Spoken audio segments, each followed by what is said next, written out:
La série Wake dans la rue débarque en plein cœur du centre-ville de Victoriaville pour son deuxième arrêt, la plus prestigieuse compétition de wakeboard urbain en Amérique du Nord.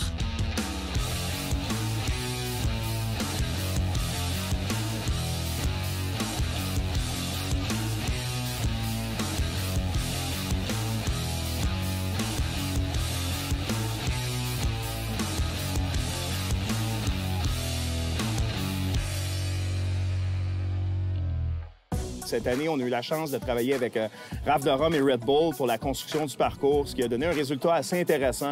Évidemment, Raph, c'est un athlète de calibre international. Il est arrivé avec ses idées, on a joué un petit peu avec ça, avec évidemment les informations qu'on avait par le passé. On a réussi à faire un parcours qui est assez spectaculaire et on a vraiment hâte de voir le résultat cette année. La mission pour nous cette année, à moi puis l'équipe de production Pro-Am, dans le fond, c'était surtout de trouver une façon d'allonger le parcours. Donc notre but cette année, c'est vraiment d'agrandir les parties entre les piscines. De cette façon-là, le parcours va être bien plus long. Donc là, on a terminé de dessiner le plan 3D. La prochaine étape, là, ça va être vraiment de le construire en vrai. Puis je suis confiant que ça va bien aller. Je pense qu'on a une bonne équipe ici avec Pro-Am. J'espère qu'on a pensé à tout et que tous les rêveurs vont apprécier le parcours qu'on a préparé.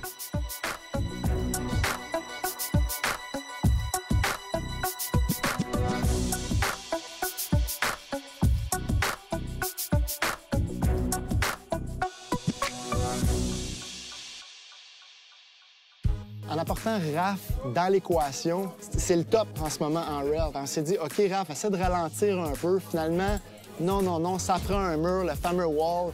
OK, je t'avoue que Hugues et moi, on était assez nerveux au premier arrêt, mais encore une fois, comme l'année précédente à Chicoutimi, ça a pris à peu près 15 minutes, puis déjà tout le wall, on dit, était brûlé. Ça veut dire de tous les côtés, des tricks. Marc-André Bessner, Pierre-Luc qui l'a remporté. On était fiers, on était contents. J'ai tout de suite texté Raph aussi. Je sais pas, il était où dans le monde. Il était peut-être chez eux à Saint-Zotique, je sais pas. J'ai dit, Raph, good job. Le setup fonctionne. C'est tough, mais ça roule. Fait qu'on était bien contents.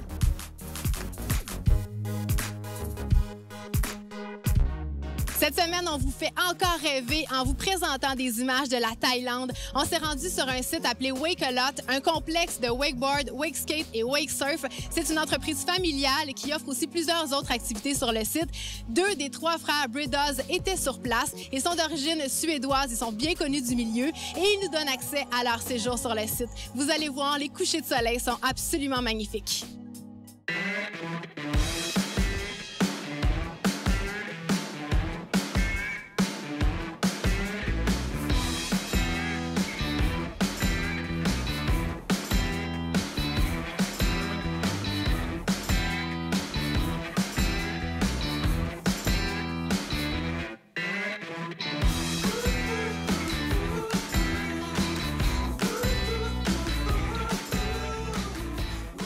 Donc, cette année, pour les Wake dans la rue, on a essayé d'aller un petit peu plus voir ce qui se passait à l'extérieur. Et puis, moi, j'ai eu l'occasion, parce que j'étais en Asie, d'aller visiter un wakeboard resort en Thaïlande qui s'appelle Wake-A-Lot. Donc, à cet endroit-là, j'ai rencontré des riders qui sont des riders européens connus sur la scène internationale. Ils s'appellent les Bredas. En fait, c'est un groupe de 3 riders, c'est 3 frères. Donc, on a décidé de les intégrer dans le show du Wake dans la rue, puis ça a vraiment bien été. Ça a donné de quoi de vraiment très intéressant.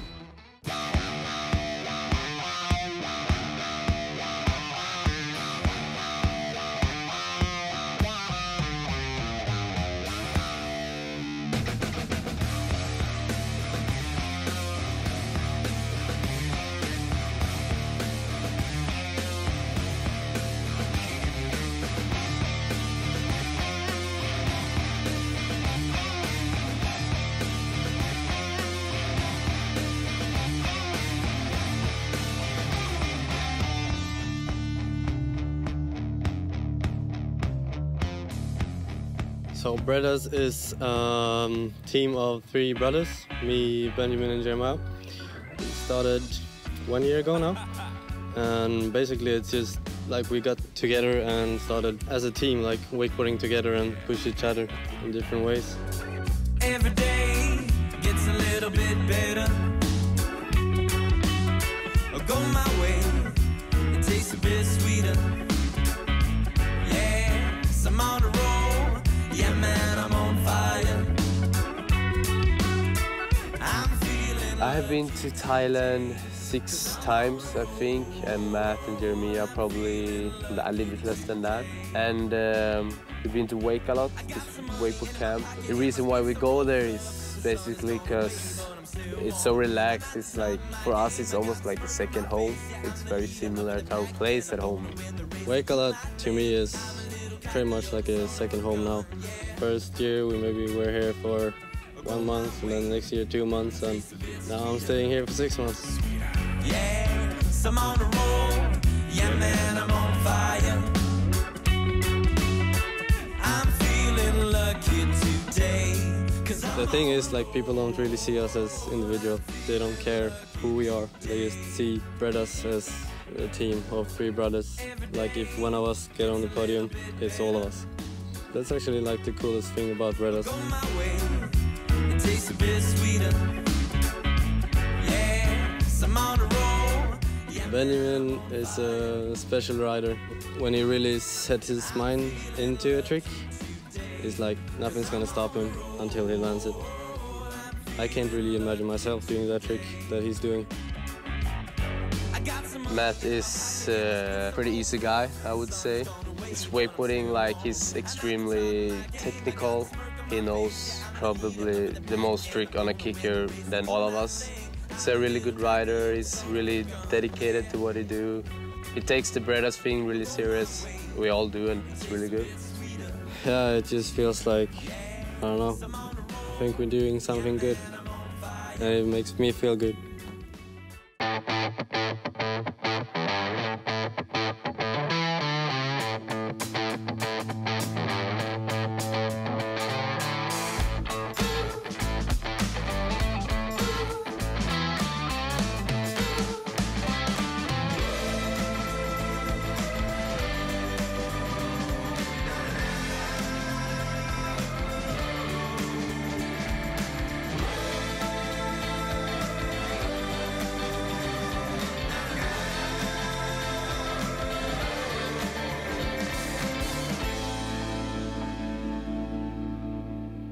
Après la pause, la compétition Wake dans la rue. Manquez pas ça. Ce segment d'émission est présenté par Drummondville Marine. De retour à la compétition, la série Wake dans la rue, ça le dit, c'est du wakeboard dans la rue en plein centre-ville. Les planchistes sont tractés par un treuil à plus de 30 km/h et ils s'affrontent pour un montant de 10 000 $ en prix et bourse.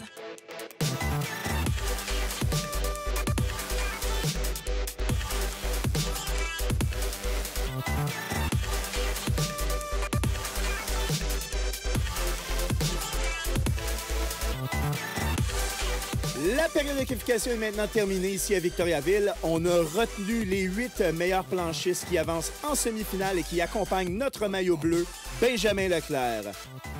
Pour ceux qui ne sont pas familiers avec la série Wake dans la rue, le maillot bleu, c'est quoi? C'est le planchiste qui s'est illustré de meilleure façon en période de qualification et qui automatiquement mérite d'avancer directement en finale en passant par-dessus la semi-finale. Alors, maillot bleu, Benjamin Leclerc cette semaine. Pour la semi-finale, le format, c'est simple. C'est un format de tête-à-tête d'élimination 2 de 3. Alors, on aura la chance de voir ces 8 riders-là s'affronter sur le parcours. Et pour la première confrontation, on a ici Alexis Roy-Perra et Dave Jacques qu'on peut voir maintenant à l'écran. Et c'est Alexis Roy-Perra qui a eu le meilleur sur Dave et qui avance en finale.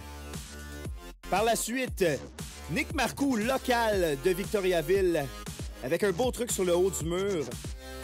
On peut voir que les riders, déjà au deuxième arrêt, sont beaucoup plus confiants sur le parcours et on a droit à tout un spectacle. Marc Bessner sur le parcours avec tout un truc, une rotation sur le mur, ce qui va lui donner un maximum de points et l'avantage sur la ronde. Marc-André Bessner accompagne Alexis Roy-Perra en finale. Cette fois-ci, c'est William Huot avec une rotation en première partie de parcours sur le rail. Truc très bien exécuté. Il se prend contre le vétéran de la série, Alex Savoie, qui malheureusement, Alex a eu quelques difficultés en période de semi-finale. Et l'aventure pour lui se termine maintenant. William Huot avance en finale. Nous devons donc sélectionner un autre finaliste. Et cette fois-ci, ce sera entre Nick Leduc, qui a des difficultés ici, qui malheureusement pour lui va se prendre contre le champion du premier arrêt de la série, qui est Pierre-Luc Bessner sur le parcours. Pierre-Luc qui, somme toute, avec un passage sécuritaire, s'assure de prendre l'avantage et avancer lui aussi en finale et compléter le tableau des finalistes avec notre maillot bleu, Benjamin Leclerc.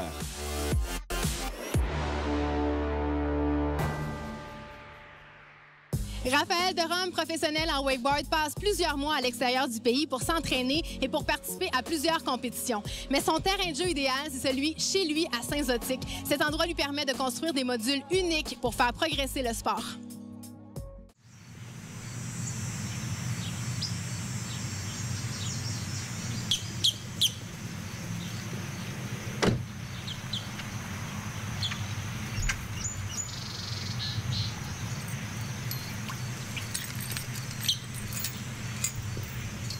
Ça fait maintenant plusieurs années que le lac, pour moi, s'est rendu comme un terrain de jeu. Je m'ai vraiment habitué à travailler là-bas parce que je pense qu'il n'y a pas de meilleure place que chez vous pour travailler. Je savais que la grande partie de mon vidéo, j'allais la passer chez nous pour construire plusieurs rails différents.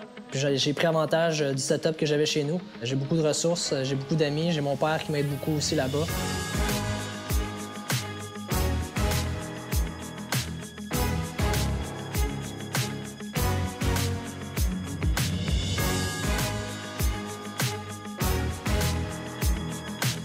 Mes inspirations, ils viennent pas nécessairement d'une chose, ils viennent de plusieurs milieux différents.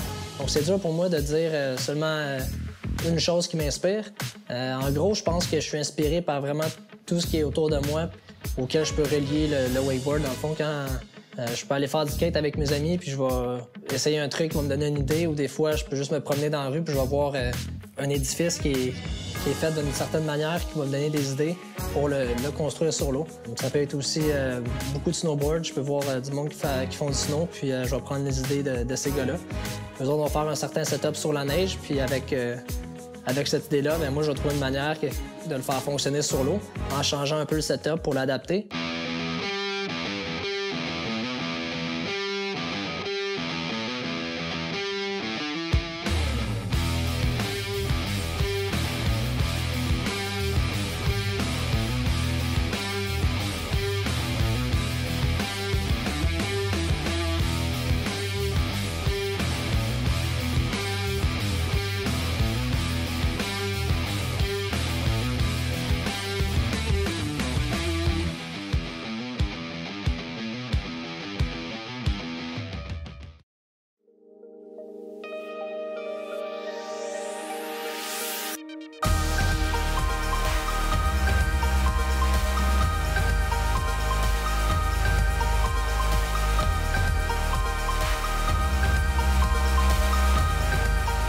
Je pense que cette année, ce que je voulais faire, c'est que je voulais avoir un peu une continuité, vraiment une progression de ce que j'avais fait dans le passé. Je voulais vraiment voir la progression de mon riding, puis de le pousser, puis voir où est-ce que je peux aller avec ça.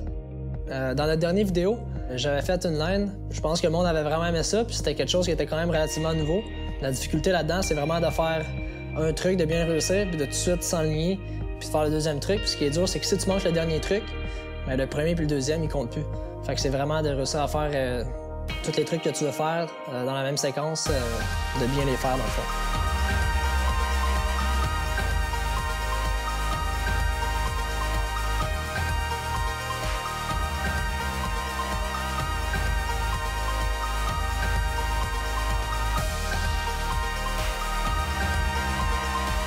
La chose la plus difficile dans cette line-là, je pense que c'était d'avoir la bonne tension parce que quand j'atterrissais sur les 3 boîtes, après ça, je devais aller vers l'extérieur puis je devais vraiment prendre le pole jam. Mais vu qu'il était vraiment à pic, je devais aller à l'extérieur pour perdre un peu de vitesse, avoir moins de tension dans le corde. Fait que de bien monter ça par la hauteur que je voulais pour atterrir sur la boîte, c'était difficile.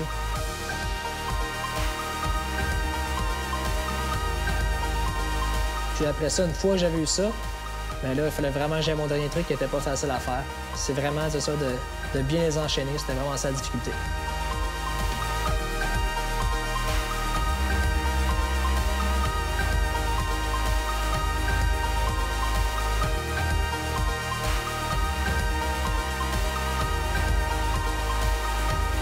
Dans la vidéo, j'ai fait beaucoup de hand-plant ou de hand-drag. C'est quelque chose qui vient du skate initialement, mais c'est vraiment quelque chose qui est plus populaire en snow aujourd'hui. Puis la raison pourquoi j'ai voulu en faire dans mon vidéo, c'est parce que c'était quelque chose qui n'a pas encore été vraiment exploité. C'est pas quelque chose qui avait été fait en wake vraiment avant. Ça fait longtemps que je voulais essayer de le faire fonctionner en wake. Puis quand j'étais aux Philippines cet hiver, il y avait une place parfaite pour le faire. Puis j'ai commencé à le pratiquer là, juste sur un petit box.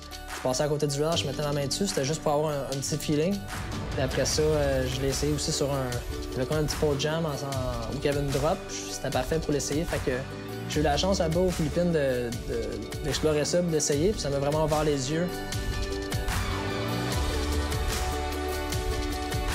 Initialement, l'idée que j'avais, c'était de faire un hand-drag to rail. C'était vraiment ça que je voulais parce que en snow même, c'était pas quelque chose que j'avais vraiment vu. Puis j'avais vu beaucoup de monde faire des hand-drag, j'avais beaucoup de monde faire des hand-plant to rail. Puis je voulais essayer de faire un peu un mélange des deux, faire un hand-drag puis après ça tomber sur rail. Quand j'ai commencé à faire mon hand-drag puis à le frapper, je me suis rendu compte que ça marcherait pas. Je serais pas capable de faire hand-drag to rail. Fait que j'ai comme pris cette idée-là, puis je l'ai gardée pour plus tard. J'ai réussi à la recycler dans le fond en faisant mon hand-plant to rail. Fait que j'ai mis une clôture, j'ai mis mon saut en avant. Puis j'ai commencé à me pratiquer, à faire un peu d'handplant, puis ça allait quand même bien. J'étais quand même confortable. Ensuite, c'est sûr qu'on a mis le downrail, ça a un peu compliqué les choses parce que là, j'avais pas le droit à l'erreur. Fait que c'était vraiment de trouver une manière de sauter, passer ma planche par-dessus, mettre ma main, puis après ça, être en contrôle pour atterrir sur le downrail.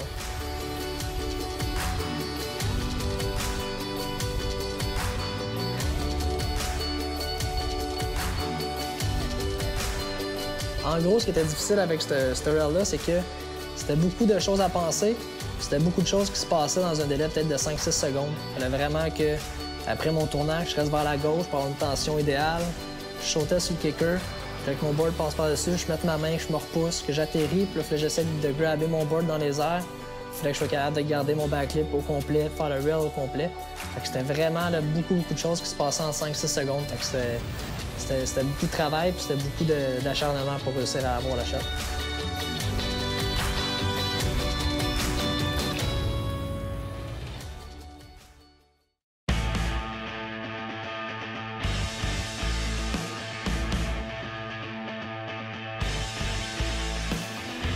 De retour à la compétition Wake dans la rue, une vingtaine de planchistes ont participé à la qualification. 8 sont passés en semi-finale et maintenant, allons voir les 4 meilleurs qui essaieront d'impressionner les juges.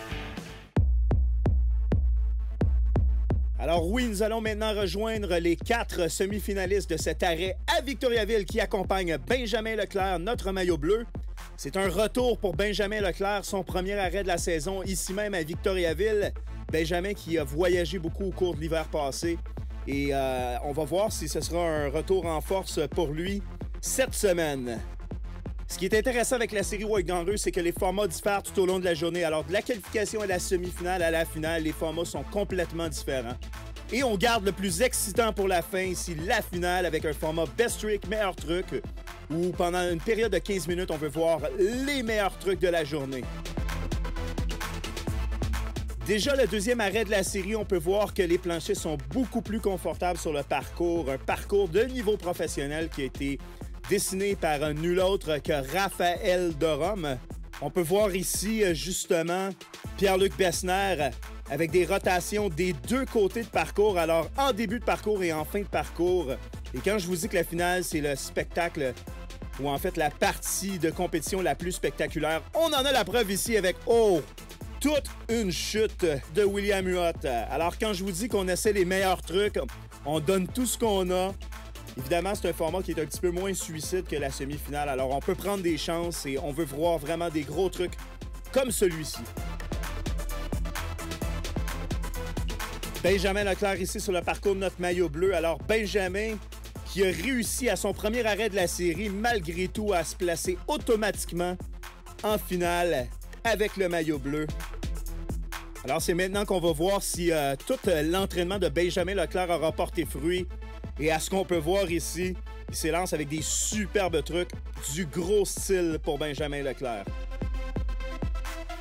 Les jeux sont faits, on va laisser l'honneur aux juges de pouvoir trancher. En troisième position, Pierre-Luc Bessner. En deuxième position, William Huot. Et le champion de ce deuxième arrêt de la série, un retour en force pour Benjamin Leclerc. Benjamin Leclerc, c'est ton premier wake dans la rue cette saison et tu ressors gagnant. T'es fier de toi? Ouais, c'est un gros setup. C'était dur à rider, mais tout le monde a super bien ridé, fait que j'étais bien content. Puis ça aurait pas pu mieux aller. Bravo, fait qu'on se voit au prochain stop? Ouais.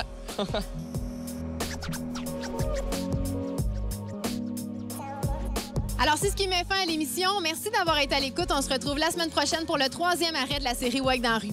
Ciao tout le monde!